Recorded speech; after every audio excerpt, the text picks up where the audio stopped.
السلام عليكم ورحمة الله وبركاته. الحمد لله رب العالمين. الصلاة والسلام على أشرف المرسلين وعلى كل وصحابة أجمعين. رب اشرح لي صدري ويسر لي أمري واحلل عقدة من لساني يفقهوا قولي وما توفيقي إلا بالله العلي العظيم. أعوذ بالله من الشيطان الرجيم. بسم الله الرحمن الرحيم. ولقد ذرأنا لجهنم كثيرا من الجن والإنس لهم قلوب لا يفقهون بها ولهم أعين لا يبصرون بها ولهم آذان لا يسمعون بها أولئك كالأنعام بل هم أضل وأولئك هم الغافلون. صدق الله العظيم. إذا لم تستحي فاصنع ما شئت. شفيعنا قال رسول الله صلى الله عليه وسلم. ഏറ്റവും ബഹുമാനാദരവുകൾ നിറഞ്ഞ അധ്യക്ഷൻ ഉസ്താദ് അവர்கள், മറ്റു ഉസ്താദുമാരെ, എൻ്റെ മുന്നിൽ ഉപവിഷ്ടരായിരിക്കുന്ന മുതഅല്ലിം സുഹൃത്തുക്കളെ, ഞാൻ ഇന്നിവിടെ ആഗതനായിരിക്കുന്നത് ലിബറലിസം എന്ന വിഷയത്തെ ആസ്പദമാക്കി ഒരു മത്സര പ്രസംഗം നടത്തുന്നതിനാണ്. നല്ല നിലയിൽ പറയുവാൻ അല്ലാഹു സുബ്ഹാനഹു വ തആല തൗഫീഖ് നൽകി അനുഗ്രഹിക്കുമാറാകട്ടെ.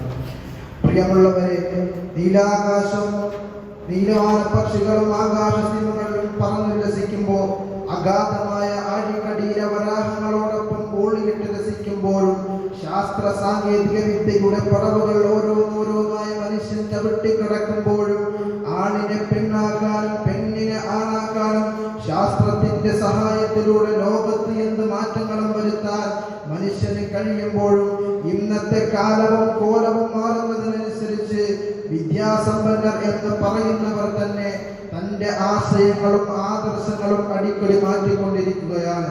ഞങ്ങൾ മുസ്ലിങ്ങളാണെന്ന് വാദിക്കുന്നവർ ഇസ്ലാമിക ശരീഅത്തും ദീനുൽ ഇസ്ലാമിന്റെ നിയമസംഹിതകളും പാടെ വലിച്ചെറിഞ്ഞുകൊണ്ട് ലിബറലിസം എന്ന മ്ലേച്ഛമായ തത്വസംഹിതയ്ക്ക് മുന്നിൽ തന്റെ ആദർശം അടിയറവ് വെച്ചുകൊണ്ട് ഇന്നത്തെ യുവ സമൂഹം നെട്ടോട്ടമോടുകയാണ്. പ്രിയമുള്ളവരെ, അപകടത്തിന്റെ ചൂഴിയിലേക്കാണ് കൂപ്പുകുത്തുന്നത് ഇന്നത്തെ സമൂഹമെന്ന് ഈ കാരണത്തിലൂടെ നമുക്ക് മനസ്സിലാക്കാൻ സാധിക്കും. 17-ാം നൂറ്റാണ്ടിൽ ഇംഗ്ലീഷ് ദാർശനികനായ ജോൺ ലോക്കിൽ നിന്നും പിറവിയെടുത്ത ലിബറലിസം എന്ന മ്ലേച്ഛമായ തത്വസംഹിത, equality, maximisation of the intelligent freedom, അതായത് സമൂഹത്തിന്റെ കേന്ദ്രം വ്യക്തിയാണ്. ആ വ്യക്തിയുടെ മനസ്സിന്റെ മനോനുകരത്തിലൂടെ എന്താണോ കടന്നു പോകുന്നത് അത് അനുസരിച്ച് ജീവിക്കാനുള്ള അവകാശവും സ്വാതന്ത്ര്യവും ലിബറലിസം അവന് നൽകപ്പെടുമ്പോൾ, ഇന്നത്തെ കാലഘട്ടത്തിൽ ഒരു വിദ്യാർത്ഥി അവന്റെ കോളേജിലോ ക്യാമ്പസിലോ ആദ്യമായി കടന്നു ചെല്ലുകയാണെങ്കിൽ നവാഗതർക്ക് സ്വാഗതം എന്നതിന്റെ കൂടെ അവന് കാണാൻ കഴിയുന്നത് പ്രണയമേ, നിനക്ക് ലിംഗമില്ല, നിനക്ക് വർഗമില്ല, നിനക്ക് മതമില്ല, നീയും ഞാനും എന്ന സത്യം മാത്രം, കപട സദാചാരങ്ങൾക്ക് കൈവിലങ്ങലാം എന്ന് തുടങ്ങുന്ന ലിബറലിസത്തിന്റെ ആശയങ്ങൾ ഏതൊരു മനുഷ്യന്റെ മനസ്സിനെയും ആകർഷിക്കുന്ന തരത്തിലാണ് ഇന്ന് ലിബറലിസത്തിന്റെ ആശയങ്ങൾ പ്രചരിക്കുന്നത്. ഒരു വിദ്യാർത്ഥി രണ്ടാമതൊന്നും ചിന്തിക്കാതെ, ഇതിന്റെ ഭവിഷ്യത്തിനെ കുറിച്ച് മനസ്സിലാക്കാതെ ഈ ലിബറലിസത്തിലേക്ക് കടന്നു ചെല്ലാൻ ഇത് വലിയ കാരണമാണ്. എന്താണ് പ്രിയമുള്ളവരെ ലിബറലിസം മുന്നോട്ട് വെക്കുന്നത്? തന്റെ ഇഷ്ടപ്രകാരം തന്റെ മനസ്സിന് ആഗ്രഹിക്കുന്ന രീതിയിലുള്ള ജീവിതം, അത് സമൂഹത്തിൽ തെറ്റായിക്കൊള്ളട്ടെ ശരിയായിക്കൊള്ളട്ടെ, അതൊന്നും കുഴപ്പമില്ല. തനിക്കിഷ്ടപ്രകാരമുള്ള ജീവിതമാണ് മുന്നോട്ട് വെക്കുന്നത്. അവൻ വ്യഭിചാരിയാണെങ്കിലും കുഴപ്പമില്ല, ഇനി അവൻ പെൺവാണിഭം നടത്തുന്നവനാണെങ്കിലും കുഴപ്പമില്ല, സ്വർഗഭോഗിയാണെങ്കിലും കുഴപ്പമില്ല. അവന്റെ ഇഷ്ടപ്രകാരമുള്ള ജീവിതം അത് നയിക്കുക, അതാണ് ലിബറലിസം നൽകുന്നത്. ഇസ്ലാമിക ശരീഅത്തും പരിശുദ്ധമായ ദീനുൽ ഇസ്ലാമിന്റെ മസലകൾ മുഴുവനും അവന്റെ പുറങ്കാല കൊണ്ട് ചവിട്ടിയെറിഞ്ഞ് ഇന്നത്തെ യുവ സമൂഹമേ നിങ്ങൾ ലിബറലിസത്തിലേക്ക് നിങ്ങൾക്ക് പരിപൂർണ്ണ സ്വാതന്ത്ര്യമാണ് ലിബറലിസം നൽകുന്നത്. പ്രിയപ്പെട്ടവരെ, ഇങ്ങനെ ഓരോ വാക്കുകളും മനുഷ്യന്റെ മനസ്സിനെ മനോമുദ്രത്തിൽ നോക്കുന്ന തരത്തിൽ പ്രിയപ്പെട്ടവരെ ലിബറലിസം പറഞ്ഞുകൊണ്ടിരിക്കുകയാണ്. നിങ്ങൾക്ക് ജീവിതം ആസ്വദിക്കണോ? നിങ്ങളുടെ ജീവിതം ഒന്നേയുള്ളൂ, അത് ആസ്വദിക്കാനുള്ളതാണ്. അല്ലാതെ മതത്തിന്റെ ചട്ടക്കൂട്ടിലിട്ട് വലിഞ്ഞു മുറുക്കേണ്ടതല്ല.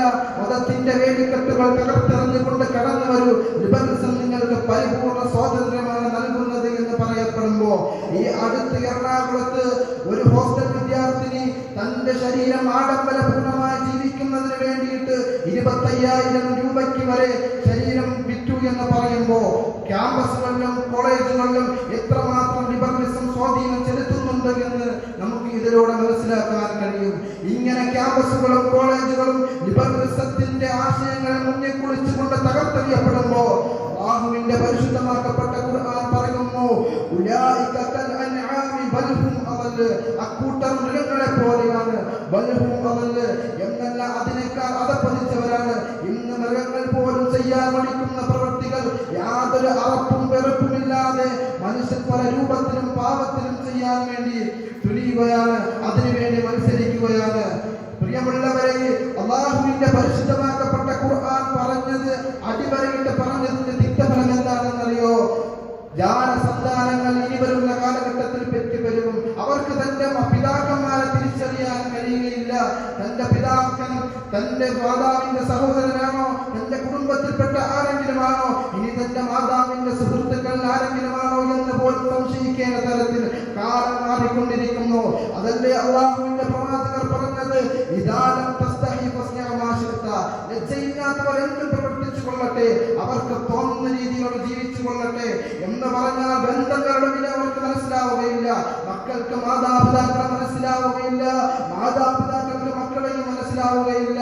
സ്വന്തം മാതാവിനെയും സഹോദരിയെയും യാതൊരു കരുണയും ഇല്ലാതെ നിഷ്ഠൂരമായി ലൈംഗിക ബന്ധത്തിൽ ഏർപ്പെട്ടുകൊണ്ട് അവരെ കൊലപാതകം പോലും ചെയ്യാൻ തുനിയുന്ന ഇന്നത്തെ സമൂഹം. മാത്രമല്ല, സ്വന്തം പിതാവിൽ നിന്ന് ജാരസന്താനങ്ങളെ ഏറ്റുവാങ്ങേണ്ടി വരുന്ന മകളുടെയും കാലഘട്ടത്തിലാണ് നാം ജീവിക്കുന്നത്. ഇങ്ങനെ ഓരോ ദിവസം കഴിയുമ്പോഴും ലിബറലിസം തന്റെ ആശയങ്ങൾ പ്രചരിപ്പിച്ചുകൊണ്ട് വളർന്നുകൊണ്ടിരിക്കുന്നു. തൊപ്പിയും താടിയും നിസ്കാരത്തലവുമുള്ള പിതാവിൽ നിന്നും, അതുപോലെ ഒരു മുടി പോലും കാണിക്കാതെ ഔറത്ത് മറച്ച് നടക്കുന്ന മാതാവിൽ നിന്നും ജനിച്ച മക്കൾ ഇന്ന് കലാലയങ്ങളിലും ക്യാമ്പസുകളിലും പോയിട്ട് ലിബറലിസത്തിന്റെ ആശയം നെഞ്ചിലേറ്റി മാതാപിതാക്കളോട് ചോദിക്കുന്നുണ്ട്, നിങ്ങൾ എന്തിനാണ് ഇപ്പോഴും മതം പറയുന്നത് അനുസരിച്ചുകൊണ്ട് ജീവിക്കുന്നത്? മതത്തിന്റെ വേലിക്കെട്ടുകൾ തകർത്തുകൊണ്ട് നിങ്ങൾ കടന്നു വരൂ. നിങ്ങൾക്ക് പരിപൂർണ്ണ സ്വാതന്ത്ര്യം ലിബറലിസത്തിലൂടെ ലഭിക്കും. നിങ്ങൾ എന്തിനാണ് നിയമാനുസൃതമായി ജീവിക്കുന്നത്? നിങ്ങൾ പുരോഗമനപരമായി ചിന്തിക്കൂ. ഇന്നത്തെ കാലം മാറിയതനുസരിച്ച് നിങ്ങളുടെ കോലം മാറും എന്ന് പറയുമ്പോൾ നാം ഓരോരുത്തരും ചിന്തിക്കണം. നമ്മുടെ വീടിന്റെ ഉള്ളിൽ വരെ ഇന്ന് ലിബറലിസത്തിന്റെ ആശയം വരുന്നുണ്ട് എങ്കിൽ പ്രിയമുള്ളവർ എത്രമാത്രം വളർന്നിരിക്കുന്നു എന്ന് നാം മനസ്സിലാക്കണം. അതുകൊണ്ട് ലിബറലിസത്തെ എതിർക്കുകയും അതിനെതിരെ ശബ്ദിക്കുകയും ചെയ്യൽ ഒരു മുസൽമാന്റെ കടമയാണെന്ന് ഓർമ്മപ്പെടുത്തിക്കൊണ്ട് ഞാൻ ഈ പ്രസംഗം നിർത്തുന്നു. അൽഹംദുലില്ലാഹി റബ്ബിൽ ആലമീൻ. അസ്സലാമു അലൈക്കും. Chess number 469.